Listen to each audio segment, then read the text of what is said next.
Okay, 71b, continuation of the Zohar. Soif soif, kimato le'aviro demono kanyo. So Rav is asking Amema, you're going to say Meshicha works by Goy, but when the wine reaches the airspace of the vessel, the Goy should be kohen already. Yanesach lahave ademati le'arosa demono, but it doesn't become Yanesach until it hits the Yanesach at the bottom of the vessel.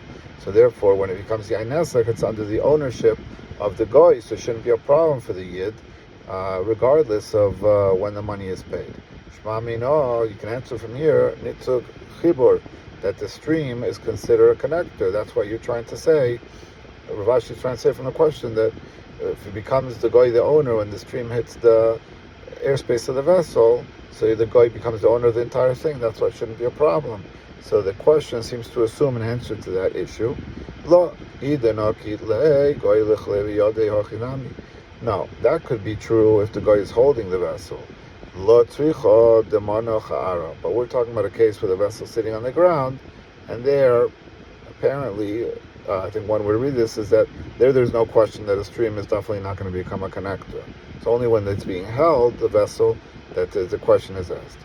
But why doesn't the vessel itself acquire it for him, like a chutzner? So apparently you're not saying that. So why are you not saying that? Because Shmas Mina, apparently you hold Kelev Shalokeach Bereshus Moicher Lo Kana Lokeach, that when the vessel of the buyer is in the store of the seller, it doesn't work. So maybe that's you're trying to answer. That's an interesting question we've had elsewhere. So that's the implication, perhaps, why you didn't suggest, since you didn't suggest that the Keli could be coined for him. No, not necessarily. I could tell you, maybe the vessel really would work in the store of the seller, the vessel of the buyer. But here we're talking about here we're talking about a small vessel that has the anesach on the lip of it, and we're concerned that kamo in sichle, as the Jew is pouring wine into it, so then it's becoming yain nesach. That's what we're concerned about, and that's why we wanted that the money should be paid in advance. And who does this go like? The local Rav Shimon Gamliel, not like Rav Shimon Gamliel, because Rav Shimon Gamliel holds that if you mix yain nesach with regular wine, you only have to dump the money that's the value, the portion of the yain nesach. You gotta get rid of the whole thing. You can sell, get hano, and sell the rest. The Rav Shimon Gamliel ha'amar yimachar kula legoyim chutz medmei yain nesach shabo. So he would be more lenient. So obviously Rav is not going like Rav Shimon Gamliel. No, midi hu tam. It's not true. Elo the Rav, because Rav holds that Rav Shimon Gamliel is not so lenient in that case. Amar Rav haloch Rav Shimon Gamliel b'chavis aval lo yam yain. Rav says that Rav Shimon Gamliel only paskin that we're lenient if you mix some kosher barrels with one yain nesach, so you can sell the whole thing and dump the value of one barrel. But when you mix one with wine mamish into one liquid, then you can't play that strategy. You got to dump the whole thing. Person buys broken vessels from a goyim or matzah and avodazar. They find a little idol in there. If the Jew didn't pay yet, but he pulled the stuff, yachsi, he can give back the little idol. But if he already paid for the whole lot, and now he already pulled it, first he paid, and then he pulled it, then then just go ahead and dump the little idol in the ocean. So here we're talking about a Jew buying from a goy, so it's the same halacha. So we say, if you hold Meshicha works by a goy, that means it holds by a Jew when he deals with a goy. So if you want to say that it's going to work by a goy, meaning it should work here by the Jew, once he pulls a little lot of broken vessels, why should he be able to return it just because he didn't pay for it? He already pulled it, so maybe it's already a zara by the reshus of a goy, so maybe he has to dump the idol. Why in the Rishon says you can give it back? Because it looks like it was a bad purchase, because he never obviously intended the Jew to take Mashiach on a little idol. It was stuck in the group of things. Amar Rava says, you have to be consistent. You can't say the ratio where he gives it back is mekach tois, a bad sale, and the seifa where you say he paid, he can't give it back. Now it's not a mekach tois, he's stuck. If he wasn't aware, if it was a mistake of purchase, then he should be able to retract. In both cases, Elamar Rava says ratio seifa mekach tois. True, in both cases officially he could retract from a contractual standpoint because it was an error. He never intended to do Mashiach on the idol. The Reisha de lo yoiv zuze, in the beginning, where he didn't pay the money, the Jew yet, l'michse kavod zara b'yad Yisrael, it doesn't look so bad. Because he didn't pay the money, people looking, it's like, okay, whatever he's doing, he didn't buy yet. Sefer, the yoiv zuze, but in the Sefer, where, it's already, maybe it's a little more well-known, the Jew paid money for this lot, it's chazik kavod zara b'yad Yisrael. People already see the little idol maybe already in the Jew stuff in his store, in his house. He goes to get back. They say, oh, that's the Chayv belonging to a Jew. So that doesn't look good, even though really it's Mekach Tois, but it doesn't look good, so we say dump it in the ocean. Amar le Mag Shisha, brother of Chizar Rashi, Toshma, Moicha Yeno Lenochri. Listen, if a seller sells wine to a guy, a Jew sells wine to a guy, Pasok al Achelamodad. So this is coming from the Mishnah. So if he fixed a price and he didn't yet, the guy didn't measure out what wine he's taking, Damu Mutarin, fix the price, it's fine, he can keep the money eventually when he gets paid. Ve'i Amard Meshicha Begoy Eina Koine. If you, Rashi, say Meshicha Begoy doesn't work and it doesn't mean anything, Amai Damu Mutarin, why is the Jew later allowed to collect the money? If the Meshicha that the guy do with the Medida and the Meshicha, it doesn't mean anything halachically for a Kenyan. So why eventually the guy can pay the Jew if it turns out he's going to mix it with his yain esach, it's going to become avodah zara wine. So why can he collect? So we're talking about the akdim lei dinner. So Rashi says it must be that the guy gave the Jew a deposit, like $1,000. He's going to buy some, but let's say maybe $500-600. He already gave him $1,000 advance. Since the Jew is holding that money, so when they fix the price, that's already the done deal.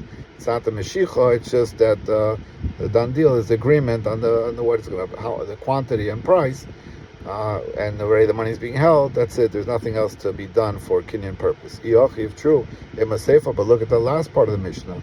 Modad ad shelo pasok. If the guy measures out what one he's taking, handling it before they made it an agreement what's the price and quantity, so dam of asurin, so then the Jew cannot collect money on that sale. The kodim lay dinner. But if you want to say we're talking about a case that the guy already gave $1,000 advance, a deposit to the yid, so amai dam of asurin. Why do we say so? He didn't fix a quantity and price value for per liter or whatever. So who cares? But the Jew's holding all that money, so why do we say that he's not allowed to collect later on the deal just because he didn't fix the quantity and rate prior to the handling it by the guy?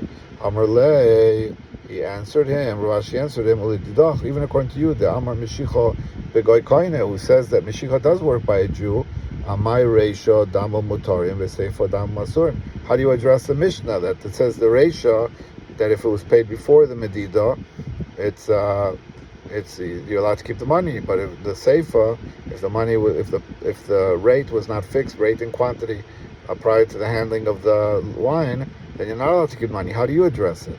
Obviously, if you say Meshicha is valid, so once it's valid, and you should always be able to say who cares? He touched it after he pulled it.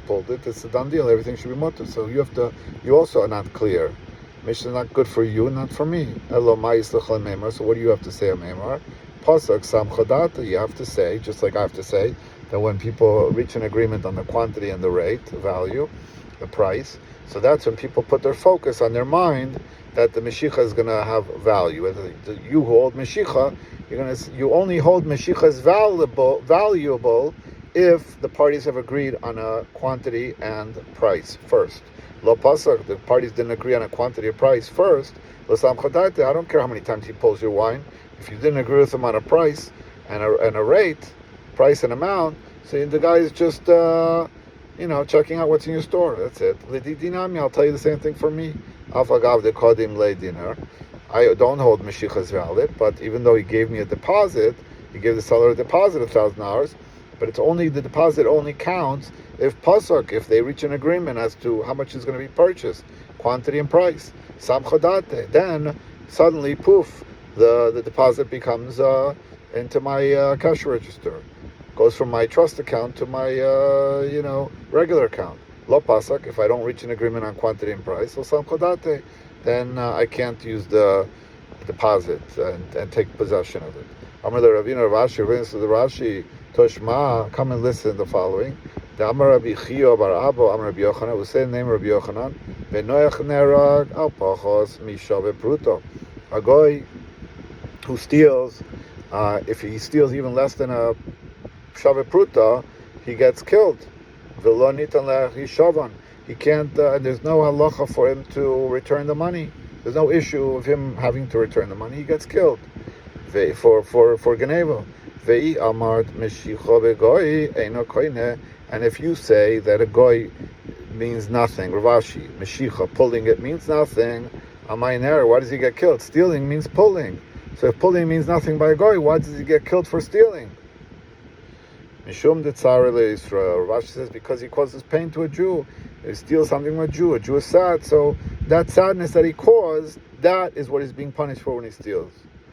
Umaylo nitan le'shavan. So what does it mean? He doesn't have to return it.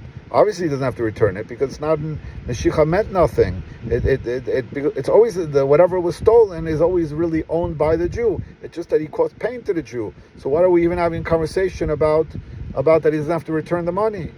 So we say the eino betoiras hishavan. It's not that he doesn't have to return it because he doesn't really own it. He may know where it is. He put it somewhere. But the point is that he's not even in the category of returning because it always belongs to the Jew. So in the sense that you understand the idea of returning as saying, I'm taking something that now is in my rishus and I'm giving it to your rishus, sort of in a legal context. I'm transferring back to you from what I've stolen. So even though there's a view that normally a Ganav will take something and become like the owner of it, but here it's not like that by a Goy, according to Ravashi. He maybe put it somewhere, but it's never really in his Rishus. But nevertheless, it's that he's not in the categories of return because it's not ever officially in his Rishus. That's what it means, according to Ravashi, that he doesn't have to return it. It means that he's not in the view of a returning person because Meshicha means nothing. If that's true, look at the end of it. It says, another guy comes and steals from the first guy who stole from the Jew. So then the second guy is going to get killed for stealing from the first guy. I understand the first guy, he stole from the Jew. Mishum Yisrael, that's why he's going to get killed.